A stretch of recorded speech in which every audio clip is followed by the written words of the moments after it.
Hi, everyone.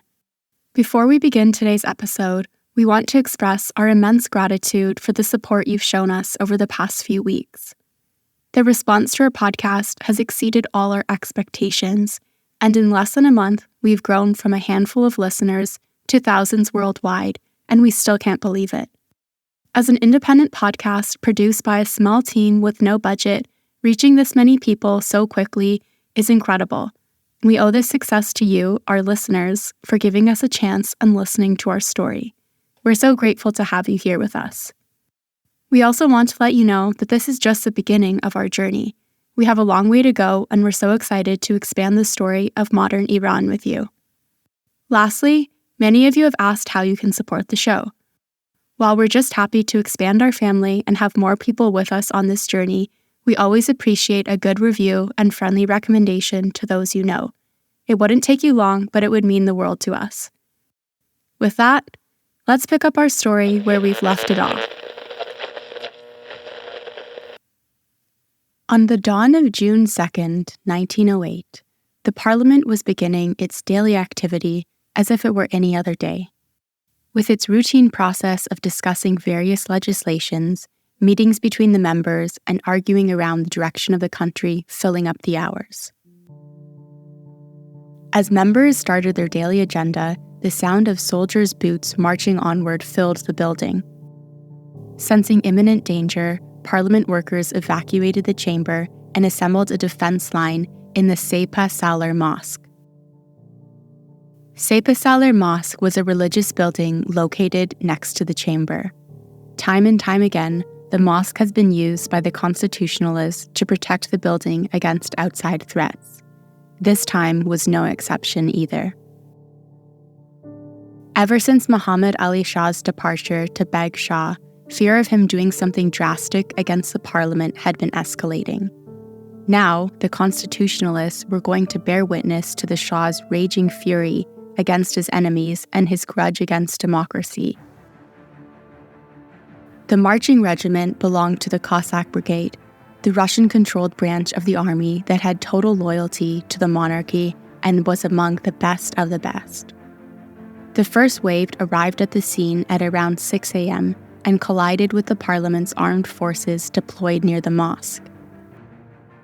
Despite the Cossacks' formidable militia, the initial assault was repelled. Following this setback, Colonel Vladimir Liakhov, the commander of the Cossack Brigade, dispatched a substantial force of cavalry, infantry, and 4 artillery cannons.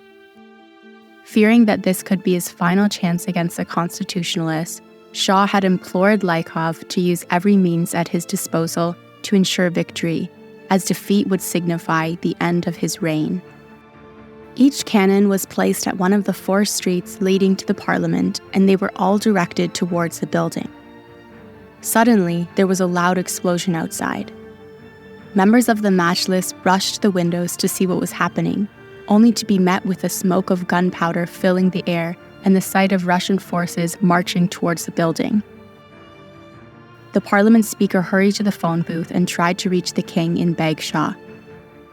He wanted to know if the monarch was behind the attack and asked him to pull back the Cossack army.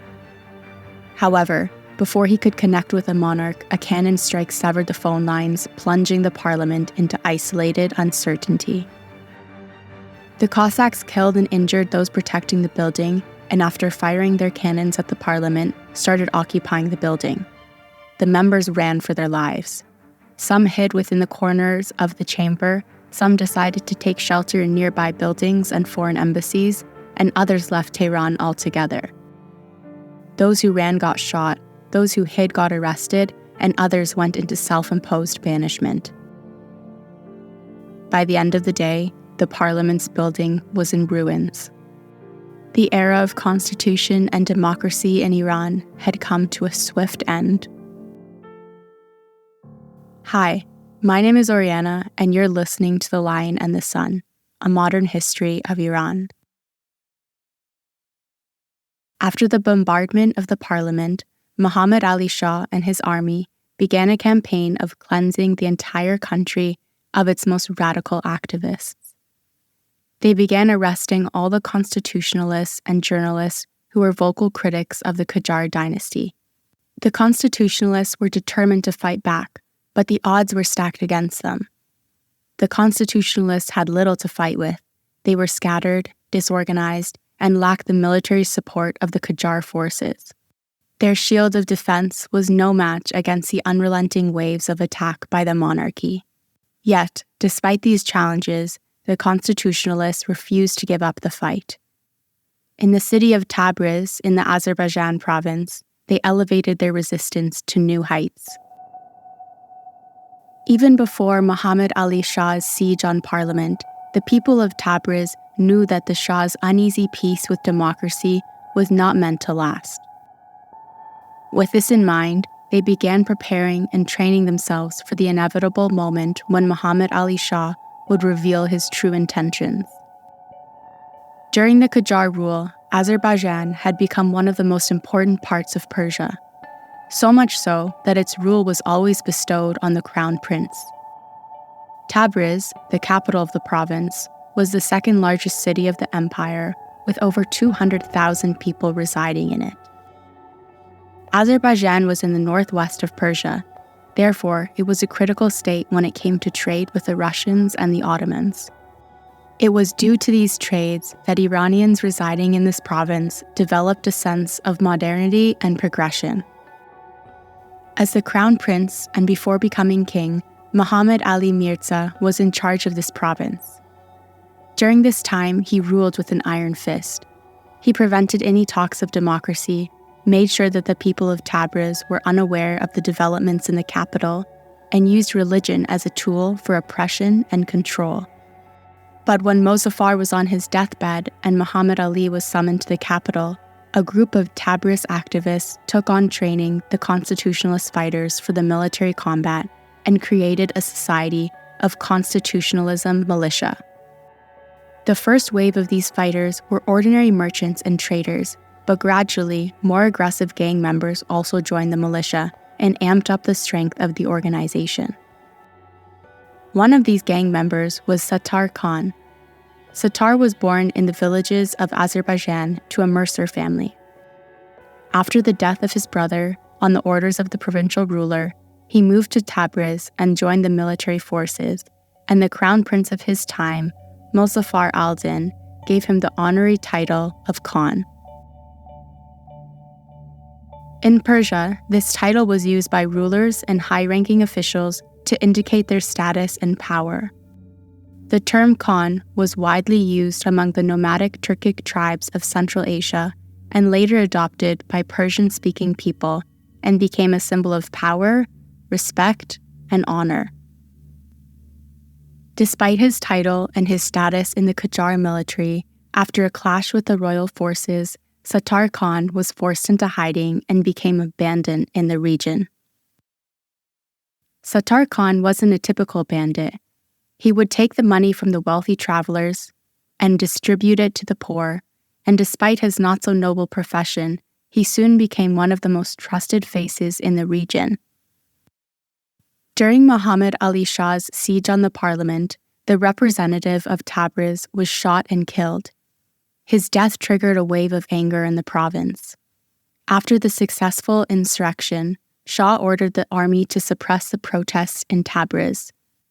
He sent out a division of armed forces consisting of over 1,000 soldiers and 3 cannons to the region to guarantee its obedience. People of Tabriz, fearing for their lives and afraid of the city's destruction, applied pressure to the constitutionalist forces to give in and surrender, mainly to Baghir Khan, who was the leader of the faction. Baghir Khan was a key figure leading up to the Iranian constitutional revolution. From humble beginnings as a bricklayer, he had become the chief luti of one of Tabriz's largest areas. In historical Iran, the term luti originally denoted a strong man or wrestler. Lutis held distinct societal roles, acting as enforcers or muscle for hire in urban settings. This community had its own unique subculture, complete with a specific code of honor and rituals. Notably, during the constitutional revolution, some lutis played pivotal political roles, serving as street-level forces for various factions. Rooted in an orthodox background, but leaning towards pro-constitution ideals, Baghar Khan enlisted in the revolutionary militia by 1907. His increasing influence in Tabriz and active participation in early clashes showcased his dedication to the revolution's cause. By the time of the revolution, he was not just a local figure, but a symbol of grassroots commitment to constitutional ideals. Baghar Khan, who was obedient to the will of the people, put down his guns and commanded white flags to be displayed atop the city's rooftops. But even in the face of surrender, Shah's army, who viewed Tabriz as a bastion of treachery, continued to loot, harass, and kill its people. The abuse got so bad that even Tabriz's radical monarchists became dispirited by the actions of the Shah. Despite the surrender of constitutionalist forces, one of Tabriz's neighborhoods under the control of Sattar Khan was still adamant in its fight against the monarchy. In July of 1908, Sattar Khan, along with a handful of his royal soldiers, snuck into the Arg of Tabriz and removed the surrender flags flying on top of the building. Arg of Tabriz was one of the largest and oldest castles in Iran, dating back to the Ilkhanid era in the 13th century. The citadel served as the residence of the city's governors and rulers. The castle was also used as a military fortress, prison, and government building over the centuries. Stripping the fortress of its white flags sent an unambiguous message to the constitutionalists. The battle was far from concluded. Sattar Khan's actions breathed new life into the resistance movement. Baghar Khan and other constitutionalists who had been confined to their homes after the surrender took arms once more, attacked the army's headquarters, and on July 15th, threw the monarchy's forces out of town. By October of that year, Sattar Khan and Baghar Khan had retaken the city of Tabriz and became local heroes. They received the honorary titles of the People's Commander-in-Chief and Leader of the People, but the fight was far from over. After their initial defeat, the Cossack Brigade regrouped outside the province and launched a new offensive against constitutionalists. The target of their renewed campaign was the city of Tabriz, but they were once again forced to vacate the region. In the face of defeat, the brigade began the siege of the city in January 1909. By the following month, the monarchist forces had seized control of all entry points to Tabriz, effectively isolating its inhabitants and cutting off access to vital supplies. The leaders of the city tried rationing the food, while Sattar Khan and Baghar Khan led numerous counterattacks on the besiegers, but the vast forces of the monarchy were too powerful to overcome. After some time, the supply of food began to run out, and starvation and famine became the harsh reality of the province. People were forced to eat grass to survive and soon began turning on their two local leaders. They would curse the leaders as they passed on the streets and besmirch them against their communities. But the constitutionalist resistance was adamant in its resolve. Their demands were the re-establishment of the parliament, a general pardon for those arrested, and the appointment of a new, neutral ruler for their province. As expected, Shah rejected all three. In the king's opinion, he had a much better solution for getting out of the crisis. Let's go back a little. After his attack on the parliament, Mohammad Ali Shah indicated that the bombardment was not meant to be an end of democracy. He stated the purpose of the siege was to arrest a few journalists hiding in the building, and the destruction of the Majlis was an unforeseen outcome. Shah signaled his intention to hold another public election for the chamber within a few months, but 3 months after the incident, there were no signs of any upcoming elections. During this time, notable religious figures such as Sheikh Fazl Ullah Nuri, the clergy who opposed Majlis' progressive agenda, met with Shah to plead that constitutionalism is no longer aligned with the guidelines of Shiite Islam. The clergies put together an anti-constitutionalism petition signed by many Iranians from Tehran and other cities, and used this as proof that Iranians were no longer interested in the reopening of the parliament. Shah, who was already on the fence regarding the expansion of democracy and aspired to the good old days of Nasser al-Din Shah's absolute monarchy, agreed to their demand and put a definitive end to the parliament. Mohammad Ali Shah knew that the anti-constitutionalist clergies and their followers were still a minority in Persia. He was aware that shutting down the parliament would create waves of protests and anger the rest of the population, so he decided to offer a compromise to satisfy the critics. He announced that while the parliament would not be reopened, he was planning on forming a Grand National Council in its place. The Grand National Council was a legislative branch that had no power of its own. All the 50 members of the chamber were to be named by the Shah himself. He had the executive right to shut down the council anytime he pleased, and all the motions approved by the members had to be certified by the king before being signed into law. Simply put, the Grand National Council was a sham parliament designed to sway public opinion on Shah's actions. But even the allies of the monarchy knew that this was a temporary band-aid to a crisis that grew deeper and more serious by the day. Despite the strong opposition of clergy, such as Fazl-Ullah Nuri, to democracy, there were still a large number of Shiite leaders who supported the constitutional revolution. Inspired by the infamous tobacco movement, they began issuing a ban on paying taxes and ruled that standing against constitutionalism was the same as fighting Mahdi or the 12th Imam. In the north of Iran and in the province of Gilan, people took his action to heart. Gilan was a province that bordered the Caspian Sea and was an unofficial neighbor of Russian Empire. The province had a population of 300,000, but the trade with the north had turned the place into one of Iran's most prosperous states. After the bombardment of Majlis, Mohammad Ali Shah sent Sardar Afkam to rule the region and make sure any uprising was immediately suppressed. After this appointment, a group of northern constitutionalists, under the leadership of Karim Khan of Rasht, decided to ask for help from the social democratic groups of Caucasus. The Caucasus was a region located between Europe and Asia, situated between the Black Sea to the west and the Caspian Sea to the east. The region was part of the Russian Empire and fell under their rule. The Social Democrat Group of Caucasus was formed in the early 1900s as a response to the repressive policies of the Russian Empire, which limited socialist movements in the region. The group's members were united in their opposition to the Tsarist regime and sought to establish a socialist society in the Caucasus. After their request, a group of volunteers arrived at Gilan and helped the Persian fighters prepare ammunition, such as hand bombs, and train for battle.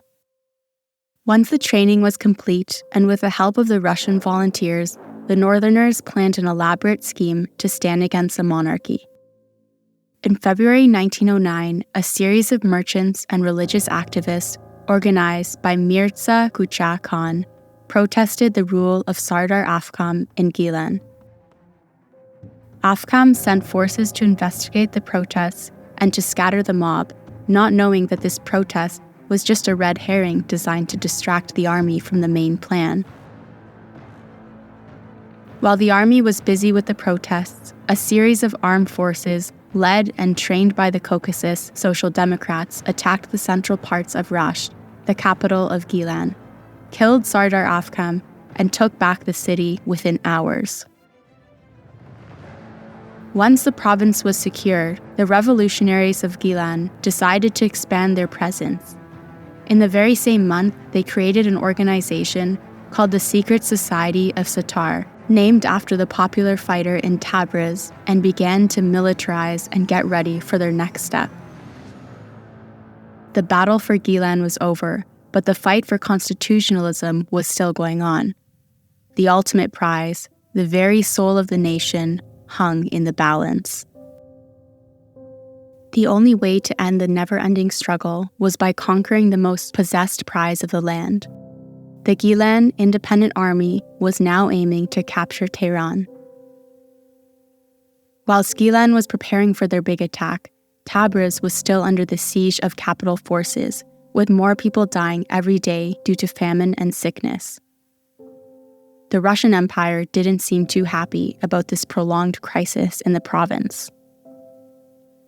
As previously discussed, the Anglo-Russian Convention of 1907 granted Russia control over northern Iran.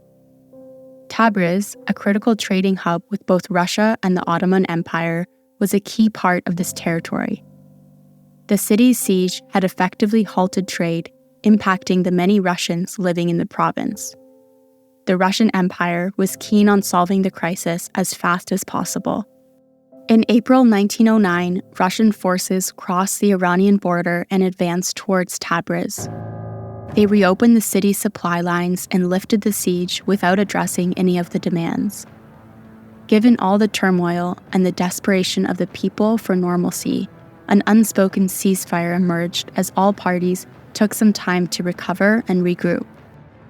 Despite this stalemate, the resistance of Azerbaijan province became a ray of hope for other regions of the country and inspired the nationalist fighters to keep on fighting for the cause. One of the resistance groups was the Bakhtiaris of southern Iran. The Bakhtiaris were one of the largest nomadic tribes in the country. They were famous for their horsemanship and were often depicted in Iranian art and literature as fierce and courageous warriors. After the attack on the parliament, a few minor branches of this tribe sided with the monarchy and even helped with the attack on Tabriz. But the remaining members of the tribe, headed by Samsam Saltone, decided to take the side of the nationalists. In late December, after receiving calls for aid from the citizens of Isfahan, the Bakhtiari riders gathered forces and embarked on Persia's historical city to liberate it from the forces of Muhammad Ali Shah. The ruler of Isfahan wanted to quash the conflict before the cavalry arrived. He directed his military to storm Shah's mosque, where a significant number of constitutionalists had sought refuge. In response, the resistance fortified the mosque's entrance and took positions on the roof, firing at the approaching army from elevated vantage points. Thwarted in their attempt to breach the mosque, the army shifted focus to attacking the bazaar and other revolutionary strongholds. Before long, the entire city was transformed into a war zone. The relentless sound of artillery fire became a haunting backdrop for the residents, and the smell of gunpowder permeated the air. In the heart of the city, the alleys were filled with smoke, and finding way around the town square became a hurdle of its own. On January 2nd, 1909, with the fighting still dragging on, the approaching chant of the Bakhtiari tribe was heard near the city entrance. The earth was shaking under the trot of the horses, and soon the sight of the Bakhtiari army became visible through the dust. The riders rushed to the city and took back control to the town square, bazaar, and other significant spots. The Shah-appointed ruler of the city, who saw defeat as an inevitable reality, escaped and took refuge in the British consulate. Very soon, Isfahan was liberated by the Bakhtiaris, and the resistance forces breathed a sigh of relief. After the news of the battle reached Tehran, Muhammad Ali Shah asked the pro-monarchy Bakhtiari clans to gather an army, go back to Isfahan, and retake the city. But the Bakhtiaris, tired of the in-house fighting with their own tribe, refused the orders and scattered in the regions of Kashan. In Isfahan, the other branch of Bakhtiari forces ceded control of the city to its populace, inviting the constitutionalists to select their own leader. When word of the northern army's march toward Tehran reached Isfahan, the Bakhtiari troops were galvanized. If the army of the north wanted to capture the capital, their southern compatriots would join them in arms and help them save democracy. As the riders left the newly liberated Isfahan, they knew that they were marching toward the most important fight of their lives, the ultimate face-off with the House of Qajar and the showdown that would shape the future of their country. In the next episode of The Lion and the Sun, the Shah of Iran faces the biggest challenge of his reign, and the Constitutionalist Army sets its sight on the Battle of Tehran.